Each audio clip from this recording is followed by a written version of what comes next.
बोला तो था ही नहीं मैंने।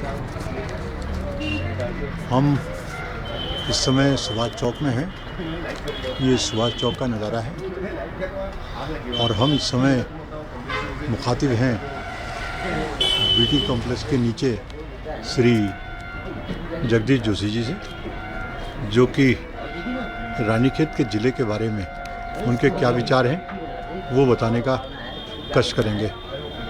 बताइए। सबसे पहले तो बड़ौला जी आपको बहुत बहुत साधुवाद, धन्यवाद कि आपने एक बहुत पुरानी मांग को काफ़ी पुरजोर ढंग से और सही समय पर इसको उठाया है। जहाँ तक मेरा व्यक्तिगत प्रश्न है तो मैं ज़िले का बहुत दृढ़ता से पक्षधर हूँ कि रानीखेत को ज़िला बनना चाहिए। ये एक जनभावना है और बहुत बड़ी जनभावना है और इस चीज़ को बनाने का इस समय एक अनुकूल समय भी है। कई बार हम लोग ये सोचते हैं कि हमारी इन बातों को जो राजनीतिक पटल पर या विधानसभा के स्तर पर कौन रखेगा, कैसे रखेगा, तो इस समय रानीखेत के साथ सौभाग्य से ऐसी कोई बात नहीं है। यहाँ पर जो विधायक हैं वो उत्तराखंड की विधानसभा में विरोधी पक्ष का नेतृत्व कर रहे हैं, नेता हैं सदन के विरोधी पक्ष की, और माननीय मुख्यमंत्री जी जिन्होंने अपने राजनीतिक जीवन की शुरुआत से लेकर वर्ष 2009 तक मेरे हिसाब से लगभग लगातार इस क्षेत्र का नेतृत्व किया है। वो यहाँ की मांगों से बहुत अच्छे से परिचित हैं, यहाँ की पीड़ा को जानते हैं। तो इसलिए इस समय ज़िला ज़रूर बनना चाहिए और सारे रानीखेत क्षेत्र के लोगों से मैं तो अपील भी करना चाहूँगा कि आप इस अभियान में बढ़ चढ़ के भाग लें और इस समय इस ज़िला बनवाने के लिए अपना योगदान दें। कुछ अपने बारे में भी तो बताइए।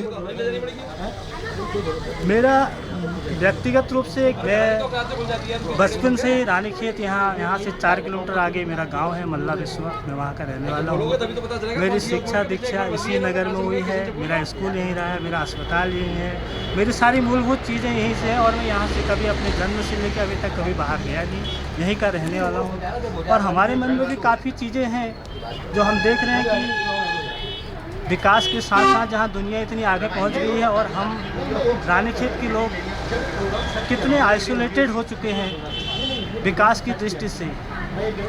इतनी ख़राब हालत शायद ही किसी नगर की होगी या इसके आसपास के क्षेत्र की होगी कि जहाँ इतना अधिक राजनीतिक जागरूकता होने के बाद, इतने अच्छे जनप्रतिनिधि होने के बाद भी, लेकिन जो मूलभूत आवश्यकताएं हैं यहाँ की, उसके लिए आज भी जनता मुँह देख रही है लोगों का कि चाहे वो कोई भी चीज़ ले लीजिए आप, बिजली, पानी, सड़क, तमाम तरह की समस्याएं यहाँ पर बहुत ज़्यादा हैं। स्कूल नहीं है, अस्पतालों की व्यवस्था ठीक नहीं है। तो इसलिए इस समय लोगों से एक अपील ज़रूर की जानी चाहिए कि नया राज्य है और नए राज्य को बनाने में यहाँ के लोगों का भी बहुत बड़ा योगदान है। हम लोग तब बच्चे थे, स्कूल जाते थे, तो हम लोग भी आए दिन बंद में और ये सब चीज़ों में उत्तराखंड बनाने के संघर्ष में साथ में रहे हैं। तो लोगों के मन में बहुत बड़ी अपेक्षा थी उस समय कि अगर हमारा अलग राज्य बनता है तो जो विकास की जो उत्तर प्रदेश के साथ रहते हुए जो विकास हम तक नहीं पहुंच पाया है वो शायद हमको मिलेगा। और मुझे याद है कि जब उत्तराखंड जिस दिन बना था तो लोग बहुत खुश थे, लेकिन आज उन्हीं लोगों से अगर बात की जाए तो लोग ये कहने लगे कि ये राज्य गलत बन गया है। यहाँ चारों तरफ लूट मची है, बिल्कुल अंधेरगर्दी है, कोई भी संवेदनशीलता नहीं है, बिल्कुल ख़त्म हो गई है लोगों में, चाहे वो अधिकारी हैं चाहे वो नेता हैं। थोड़ा सा उनको संवेदनशील होना पड़ेगा और कुछ अच्छे काम करके जाने का ऐसा मन उन लोगों का होना चाहिए, उन्होंने करना चाहिए।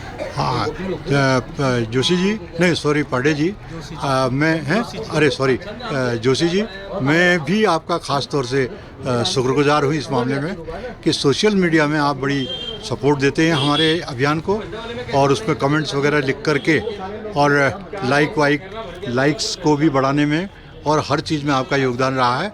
उसके लिए मैं आपका बहुत बहुत धन्यवाद देना चाहता हूँ। Thank you.